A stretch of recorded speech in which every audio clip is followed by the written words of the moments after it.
নমস্কার বন্ধুরা, রত্নাস কিচেনের আরেকটি নতুন ভিডিওতে তোমাদের স্বাগত। আজকে আমি তোমাদের সাথে বেগুন আলুর নিরামিষ তরকারি রেসিপি শেয়ার করব।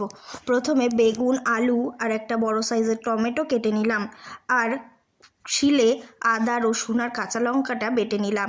তারপর একটা কড়াইতে তেল দিয়ে তাতে আলুগুলো নুন আর হলুদ গুঁড়ো দিয়ে লাল লাল করে ভেজে তুলে নিলাম।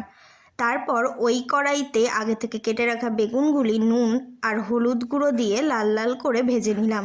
বেগুনগুলো তুলে ওই কড়াইতে দুটো তেজপাতা আর কিছুটা পরিমাণ জিরে আর দুটো এলাচ দিয়ে ভালো করে তেলটা গরম করে নিলাম। তারপর ওতে কেটে রাখা টমেটোগুলো দিয়ে দিলাম। টমেটোর ওপর নুন আর হলুদ গুঁড়ো দিয়ে ভালো করে নাড়িয়ে নিলাম। তারপর আগে থেকে বেটে রাখা মশলাটা দিয়ে দিলাম। তারপর এতে গরম মশলা, কিছুটা পরিমাণ জিরে গুঁড়ো, কিছুটা লঙ্কা গুঁড়ো আর আরেকটু হলুদ গুঁড়ো অ্যাড করলাম।